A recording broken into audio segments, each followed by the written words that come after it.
mapaparami yung food ko. At yung kulay pink. Nay pa.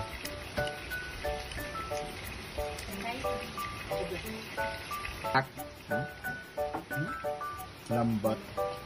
Well!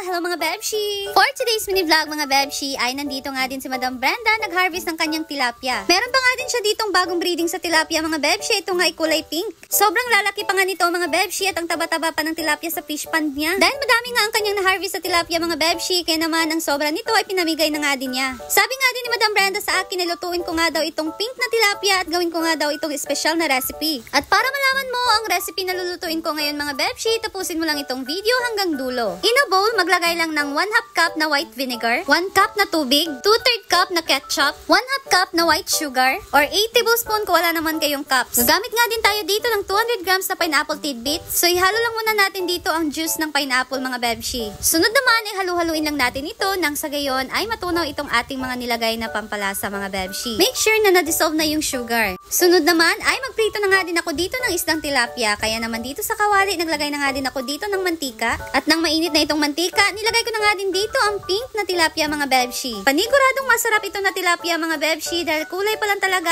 ay alam mong masarap na. At dahil nagkulay brown na nga din ito, kaya naman ay binaliktad ko na nga din ito mga Bebshi. Insaktong luto na nga din ito mga Bebshi, kaya naman ay sinunod ko na nga din itong isa. Syempre habang hinintay natin itong isda na maluto mga Bebshi, tingin-tingin muna tayo dito sa paligid. Ayan na nga at binaliktad ko na nga din ito mga Bebshi at kinabahan pa talaga ako at baka naman ay didikit ito sa kawali. Pagkatapos ko na nga din naprito itong dalawang tilapia na malaki mga Bebshi, sunod naman dito sa kawali ay gagawa na tayo dito ng ating sweet and sour sauce. Maglagay lang ng mantika dito sa kawali, sunod naman ay igisa lang natin itong bawang at sibuyas. Inilagay ko na nga din dito ang carrots. 2 carrots nga palang ginamit ko dito mga Bebshi. At hinalo-halo ko lang ito, sunod naman ay inilagay ko na nga din dito ang luya at sam na kulay green at kulay red. Pagkatapos naman itong mahalo, pwede na din natin ilagay itong ginawa natin na sauce.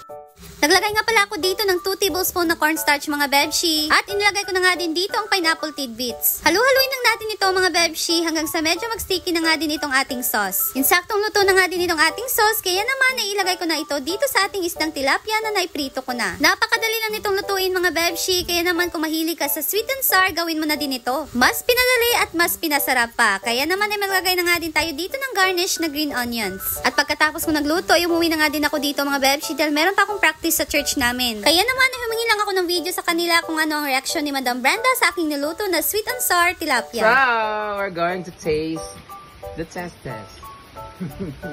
Yan, ang ating tilapia na kulay pink. I'm so excited kasi it's my first time to eat tilapia. Hindi, second time na pala to kasi pero yung ganitong luto.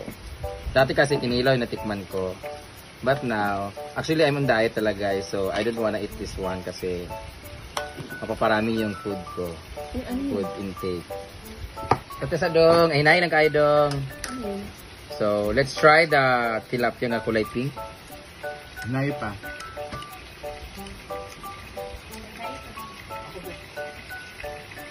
Ano ba nagyapon no? Tamis lagi siya. Sweet and sour. Sweet and sour. Hindi, yung isda mismo. Ang ayok yung laking karne niya. Iba yung texture ng meat ng fish. Like parang Meron sa tinuod ka. parang tanga. Oo nga, it's like parang siyang bulak. Lambot. Iba talaga yung lasa ng tilapia na pink.